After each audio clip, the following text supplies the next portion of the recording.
আজ আমি বানাচ্ছি মটরশুঁটি দিয়ে কচুরি, আর সাথে রয়েছে আলুর দম মটরশুঁটি দিয়ে।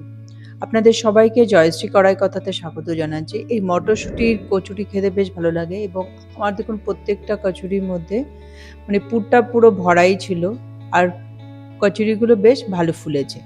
তো প্রথমে কি করব, মটরশুঁটিগুলো আগে পিষিয়ে নেব। এখানে আমি 1 বাটির মতন মটরশুঁটি নিয়ে নিয়েছি। এর সাথে দিয়ে দেবো আদা, দিয়ে দেবো কাঁচা লঙ্কা, আর পরিমাণ মতন দিয়ে দেবো নুন, আর একটু সামান্য জিরের গুঁড়ো আর চিনি। এগুলো সবগুলো একসাথে দিয়ে পিষিয়ে নেব।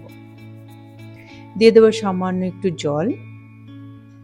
জলটা দিয়ে মটরশুঁটিটা একটা স্মুথ ব্যাটার তৈরি করে নিয়েছি, যাতে মটরশুঁটিটা ভালোভাবে পিষিয়ে যায়।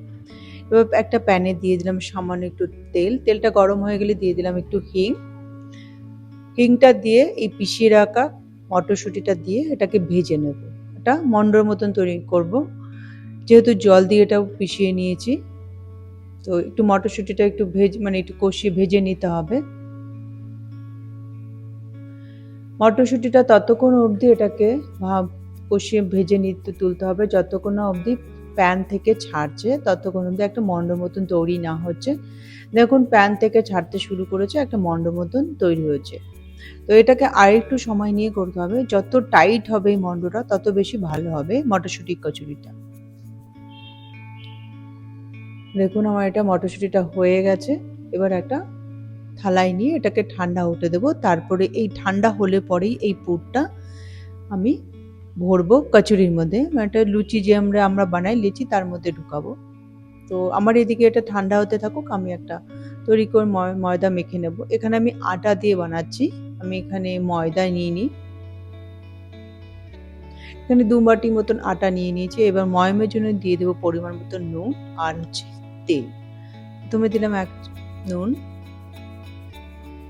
এবার দিয়ে দিচ্ছি পরিমাণ মতন তেলটা। যেহেতু একটু কচুরি বানাবো, তো ময়মের জন্য একটু তেলটা বেশিই দিয়েছি এখানে আমি। দেখুন মাখার পরে একটা হাতের মধ্যে যখন মন্ড মতন তৈরি করছি, এটা হয়ে যাচ্ছে, তার মানে ময়মটা খুব ভালো হয়েছে। তো এবার অল্প অল্প করে জল দিয়ে এটা আমি এবার মেখে নেব। আপনারা এখানে চাইলে আটার পরিবর্তে ময়দা দিয়েও করতে পারেন, বাট আমি এখানে আটা দিয়ে এই পুরিটা আমি তৈরি করেছি। তো অল্প অল্প জল দিয়ে আমার মাখা হয়ে গেছে। একটা সফট ডো তৈরি করেছি, এটা একটু ঢেকে রাখবো 10 থেকে 15 মিনিটের জন্য। 10 থেকে 15 মিনিট পরে আমার আটাটাও হয়ে গেছে। আমার ওদিকে যে আমি ডোটা তৈরি করেছিলাম, যেটা আমি পুরটা তৈরি করেছিলাম, সেই পুরটাও ঠান্ডা হয়ে গেছে। এবার ছোট ছোট লেচি বানিয়ে নিচ্ছি পুর ভরার জন্য। প্রথমে কয়েকটা পুর লেচি বানিয়ে নিয়েছি। এবার দেখুন দুটো বুড়ো আঙ্গুলের সাহায্যে একটা বাটির মতন এরকম ধীরে ধীরে করে একটা বাটির মতন তৈরি করছি। তার এই বাটির মধ্যে এবার পুরগুলোকে ভরে দেব। পুরটা ভরে দিয়ে এবার হাতের সাহায্যে এভাবে মুখটাকে আমি বন্ধ করে দিচ্ছি। বন্ধ করে দিয়ে আটকে দেবার হাতের মধ্যেই চাপা দিয়ে চেপে চেপে হালকা চেপে রেখে দিলাম। আরেকটা পুর তৈরি করছি সেম ভাবেই। দুটো বুড়ো আঙ্গুলের সাহায্যে একটা বাটির মতন তৈরি করে নিয়ে তারপরে এর মধ্যে পুর ভরছি। পুরটা কিন্তু দেখুন আমি পুরো ভরছি, ভরে একদম পুর দিয়েছি, একদম অল্প কিন্তু আমি দিইনি পুরটা। আবার সেই বুড়ো আঙ্গুলের সাহায্যে মুখটাকে এইভাবে করে বন্ধ করে দিলাম। এইভাবে সবগুলো করে নেব। আমি একটা বেলে আপনাদের দেখিয়ে দিচ্ছি।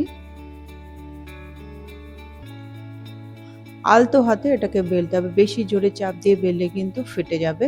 তো আলতো হাতে আমি বেলে নিলাম।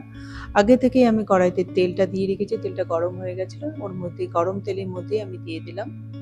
আর এখানে দেখুন লুচিগুলি কিন্তু কচুরিগুলি আর কি সবকটা বেশ ভালো ফুলেছে, আর আমি একটু লাল লাল করে ভেজে উঠিয়েছি, কারণ আমাকে লুচি বলুন কচুরি বলুন লাল লাল বেশ ভালো লাগে। তো আরেকটা আমি বেলে নিলাম, এটাকেও আমি আবার দিয়ে দিচ্ছি। দেখুন এই লুচিটাও বা এই কচুরিটাও ভালো বেশ ফুলেছে। তো প্রত্যেকটাই আমার কচুরি কিন্তু বেশ ফুলেছিল, যেহেতু আমি ময়মটা ভালোভাবে দিয়েছি, মেখেও রেখেছি কিছুক্ষণের জন্য। তো বেশ ভালো ফুলেছে। লাল লাল করে সবগুলোকে ভেজে আমি উঠিয়ে নেব এভাবে। তো এখানে আমার পরিবেশন আমি দিয়ে দিয়েছিলাম আলুর দমটা। আলুর দমের রেসিপিটাও আপনারা অন্য একটা রেসিপিতে আছে, সেখানে দেখে নিতে পারবেন।